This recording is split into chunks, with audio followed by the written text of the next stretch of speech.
আরাফার দিনের রোজা আমাদের সকলের রাখা উচিত, কিন্তু এই রোজা রাখতে গিয়ে একটা বিভ্রান্তির মুখোমুখি আমরা হই, একটা প্রশ্নের মুখোমুখি আমরা হই। সেটা হলো যে আমরা আরাফাতের দিনের রোজাটা বাংলাদেশে মানুষেরা কোন দিনে রাখবো?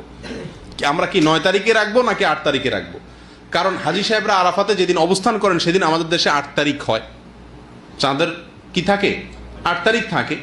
তো আমরা কি হাজী সাহেবরা আরাফাতের মধ্যে অবস্থান করছেন সেদিকে তাকায় 8 তারিখেই রাখবো, নাকি হাজী সাহেবরা সৌদি আরবে যেহেতু 9 তারিখে আরাফাতের ময়দানে অবস্থান করছেন অতএব ওই 9-এর দিকে তাকে আমরা 9 তারিখে রাখবো? এটা নিয়ে একটা ধোঁয়াশা, একটা প্রশ্ন আমাদের ভেতরে কম বেশ আছে। এই প্রশ্নের উত্তরে আমরা কি করব সে করণীয় ক্ষেত্রে আমি সংক্ষেপে বলতে চাই, এক্ষেত্রে ওলামায়ে কেরামের দুটি মত আছে এবং দুইটা মতই গবেষণামূলক। এর কোনোটাই কোনো হাদিস থেকে স্পষ্টভাবে সমর্থিত না, বরং উভয় মতই যার যার বুঝ এবং গবেষণা লব্ধ। কোনোটিকেই সঠিক বা ভুল এটা বলা বুদ্ধিমানের কাজ হবে না। অনেক ওলামায়ে কেরাম বলেন আমরা হাজী সাহেবরা আরাফাতের ময়দানে যেদিন অবস্থান করবেন পৃথিবীর সকল প্রান্ত থেকেই আমরা হাজী সাহেবদের ওই অবস্থানের আরাফাতের অবস্থানের দিনেই কি রাখবো? রোজা রাখবো। এটাই হলো আরাফাত দিনের রোজা।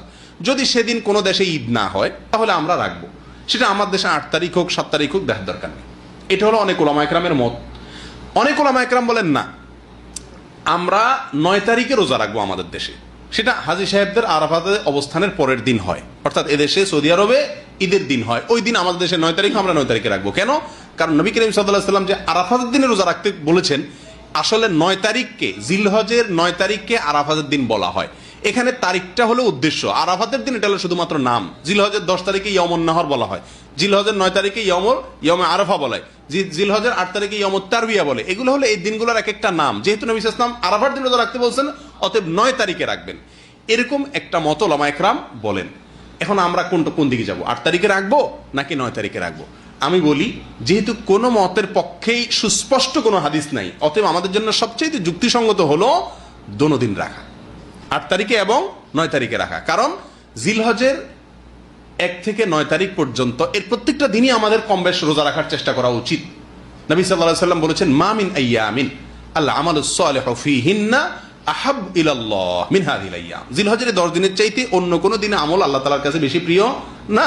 এইজন্য ওলামায়ে কেরাম বলেন যে এই 10 দিনের প্রথম দিনগুলো, ঈদের দিন বাদে প্রথম দিনগুলো প্রত্যেকটা দিনই কি রাখা উচিত? নফল রোজা রাখা উচিত। তবে বিশেষভাবে হাদিসে নির্দেশ হলো কিসে? আরাফাতের দিন রাখার জন্য। অতএব আমরা যদি 8-9, আমাদের দেশের লোকেরা 8-9 উভয় দিন আমরা রোজা রাখি জিলহজের, তাহলে সেক্ষেত্রে সন্দেহাতীতভাবে আরাফাতের দিনের রোজা রাখা আমার হয়ে যাবে।